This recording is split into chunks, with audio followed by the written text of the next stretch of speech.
भाई स्वागत है आपका एक फिर से एक नई वीडियो में। आज आपको बता दूं टेस्ट देने क्यों जरूरी। भाई टेस्ट देने से क्या फायदा है। टेस्ट देने मतलब क्या होता है। टेस्ट देने से आप लोग टेस्ट से बचते हो। परसों संडे आ रहा, संडे में सब कोचिंग सेंटरों पे टेस्ट होते हैं, ऑनलाइन भी और ऑफलाइन भी। मैं बता दूं क्या फायदा भाई टेस्ट देने से।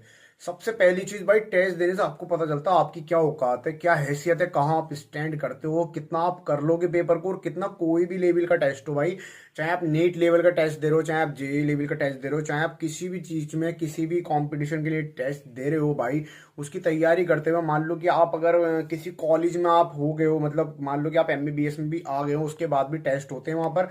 वीकली टेस्ट नहीं होते तो भाई मंथली टेस्ट होते हैं, वो देते हो भाई पेपरों से पहले कुछ भाई क्योंकि टीचर्स को भी पता चल जाता है कि बच्चे कितने ज्यादा तैयारी कर रहे हैं, कितनी ज्यादा प्रिपरेशन हो रही है उनकी, और हमें क्या क्या उनके मतलब क्या क्या उनके अंदर सुधार करनी चाहिए। ठीक है, ये टेस्ट तो होता है। तो टेस्ट देने कैसे चाहिए, सही है। टेस्ट ऐसा होता है हमें कोचिंग सेंटर से मटेरियल मिल जाता है कि ये टेस्ट के अंदर आएगा या पेपर में ये आएगा। ठीक है, हमें इस तरीके से होता है। वो टेस्ट हमारा नीट का होगा, मान लो मैं नीट की तैयारी करता हूँ, नीट की बताता हूँ। ठीक है, ऐसा होता है टेस्ट नीट में दो तरीके के आते हैं। एक तो 180 नंबर का आता है और एक आता है 720 नंबर का, जितने का हमारा पेपर आता है नीट का। ठीक है, उसमें क्वेश्चन आते हैं, डिवाइड कर दिया जाता है जैसे फिजिक्स, केमिस्ट्री, बोटनी और जोलॉजी, चार भाग में उन्हें डिवाइड कर दिया जाता है। इंग्लिश नहीं आती है, बहुत से लोग ये सोचते हैं कि यार इंग्लिश भी आती है, इंग्लिश नहीं आती है। याद रखना भाई, नीट के पेपर में इंग्लिश इंग्लिश कुछ नहीं आती है। ठीक है, तो उन्हें डिवाइड कर दिया जाता है सबके। अगर 720 का टेस्ट हो रहा तो 180 क्वेश्चन टोटल आएंगे, सॉरी 200 क्वेश्चन टोटल आएंगे, जिसके अंदर 180 आपको करने होंगे, जिसमें 50 हमारे बोटनी के होंगे, 50 हमारे जोलॉजी के होंगे। 50 सही है, बोटनी और जोलॉजी के मिलके 100 क्वेश्चन आते हैं। उसके बाद हमारे 50 ही फिजिक्स के होंगे और 50 ही केमिस्ट्री होंगे, जिसमें से हमें 45 क्वेश्चन करने होते हैं। 45 में से आप कोई से भी 50 में से आप कोई से भी 45 क्वेश्चन कर सकते हो। कोई भी 5 क्वेश्चन आप ड्रॉप मतलब छोड़ सकते हो, उनमें से कोई भी, है ना।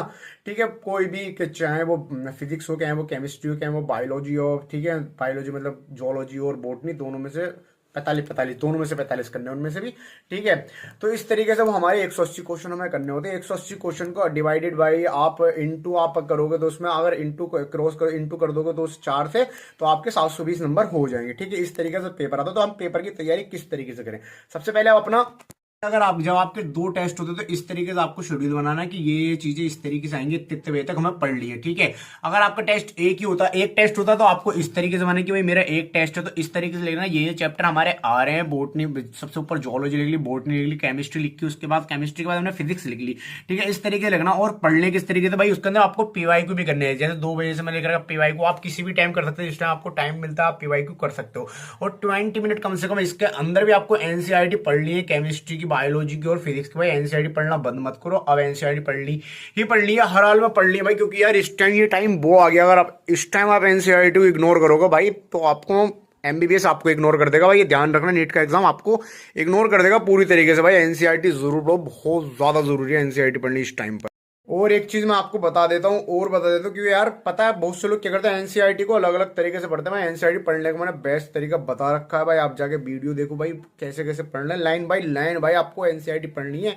ये नहीं कि भाई ये छोड़ दो, ये नहीं आता, ये छोड़ दो, ये छोड़ दो, ये नहीं आता। बस ये एक तरीका, हाँ ये है, थोड़ी फिजिक्स और केमिस्ट्री की आप चाहे कम पढ़ लो, लेकिन भाई जोलॉजी और बोटनी की एनसीईआरटी भाई हर हाल में एक एक शब्द पढ़ना है, उसको कुछ नहीं छोड़ना। चित्र बन रहा है, चित्र पे चारों तरफ मतलब डायग्राम के चारों तरफ जो जो उनके नाम है उन सबको पढ़ना। हर एक चीज बूझी जाती है डायग्राम में कि ये क्या है, ये क्या है। क्वेश्चन पूछ दिया है कि वहां पर एक जगह क्वेश्चन मार्क लगा खाली छोड़ दी जाएगी कि ये जगह क्या है, आपको नीचे क्वेश्चन दे दिया है कि ऐसे ऐसे करके लिखा होगा। बाकी मैं आपको दिखा दूंगा और क्वेश्चन कैसे कैसे आते हैं उसमें।